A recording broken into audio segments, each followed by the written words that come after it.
Joining us now is Marc Schulman, author of Tel Aviv Diary, columnist for Newsweek. Thank you very much, Mr. Schulman, for your time. Well, that was the main point of the deal, right? That they Hamas, it is, have an open bill, open check, not with Israel, but with D.C., right?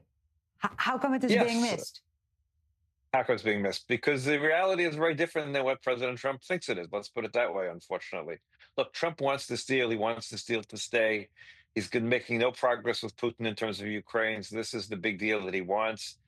He believes he made this deal. You know, we talked about in Korea, before he made that statement on Air Force One, he talked about how this is the greatest deal. It's peace forever in the Middle East, et cetera, et cetera.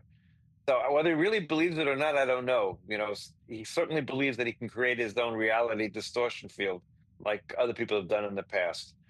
So he wants it to succeed.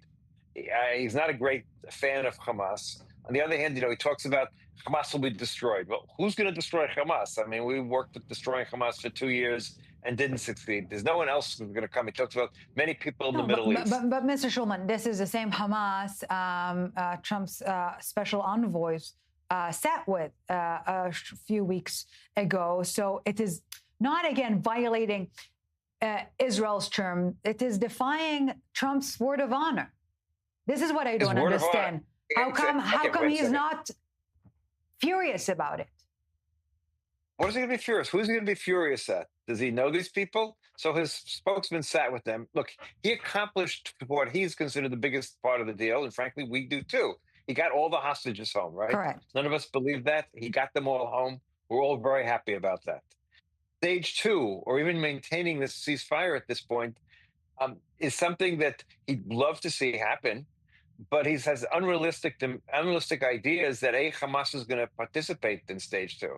I mean, we've seen absolutely no sign whatsoever that Hamas plans to disarm or give up control of Gaza. He doesn't want to recognize that because he wants the full peace deal, and he's hoping for that for a full peace deal. Look, sometimes it works for him. The reality is, don't forget, when Hamas said no, basically, but, and they said yes, but, it was effectively a no. He was like, no, I hear the yes. I hear the yes. Yes, he heard the yes, and it worked. It really worked. I mean, who would have believed that, right? I mean, none of us believed it. We thought they said no, but he said it was a yes, and he forced it to a yes, and we got home the hostages. So he's hoping that in the power of his own thoughts and words, manifesting like the youngsters do, right? But it seems to work to some extent. He has more power than the 6-year-olds that manifest something, obviously. No, for sure. It's a different mode of diplomacy, manifesting diplomacy, and indeed, it is proving itself every once in a while. But my question is perhaps what is Trump's maneuverability range here? Because high-fiving with Al-Thani on Air Force One is somewhat engulfing himself into this very limited range. Absolutely. And look, one of the big questions that we don't understand is his relationship with some of the other players. Yeah. What is his relationship with the Qataris? Who controls who? What is his relationship with the Turks? Who controls who? All these are questions. If he controls them, he can pressure them and pressure Hamas. If they control him, a little less so, let's put it that way. So we really don't understand some of these relationships at this point. He wants this deal to work. A lot of people want this deal to work, but we're dealing with Hamas. And we have to remember and keep this in mind that since the 1980s, the single force that has been the strongest force in not allowing any peace between us and the Palestinians consistently, whether it's from Oslo on or even before that, it's been Hamas consistently, time and time again. So why should we expect them to go ahead with anything that relates to peace in any which way? You're saying the only surprise is that we're still surprised, and yet let me surprise you, because as we speak, we're hearing unusual remarks by the Qatari prime minister about Hamas, and mostly about the military wing, saying that the attack on Israeli soldiers and IDF soldiers is a blatant violation from the Palestinian side. He's mentioning Hamas claims they have nothing to do with it, but we still don't know if it is true, and what is happening is definitely disappointing. This is quite a remarkable statement from a Qatari prime minister. It's an incredible statement by the Qatari prime minister, but of course we don't know whether he really is saying that just to cover vis-a-vis Trump. There's so many things about this that we don't fully know that's taking place here. Look, we know we don't even know what we want, to be honest with you, right? In other words, That what is perhaps this? is the core of the problem, Mr. Schulman. Right.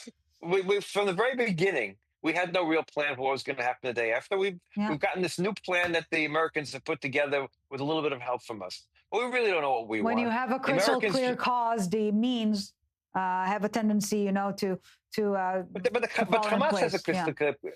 Hamas has a crystal clear plan. We should understand that they want to maintain the conflict, whether on a higher flame or a lower flame. That has been their goal since they came into existence, and that continues to be their goal. So we need to understand that and work from that point. Yeah, and deception is the name of the game. You're suggesting that even with such a remark by the Qatari Prime Minister, we can never know whether he means it or just means to mean it or doesn't mean it at all. Well, it's like in the amusement parks, those mirror mirrors, exactly. Yeah. So we're in. Well, they've often called the Middle East, one of these world of mirrors, right? Yeah, it is. Spy world of mirrors, very much so. It is. Well, and with the heat, we live here, and with the heat here yes. in the region, it's a very dangerous combination. Mr. Marc Schulman, thank you very much for this.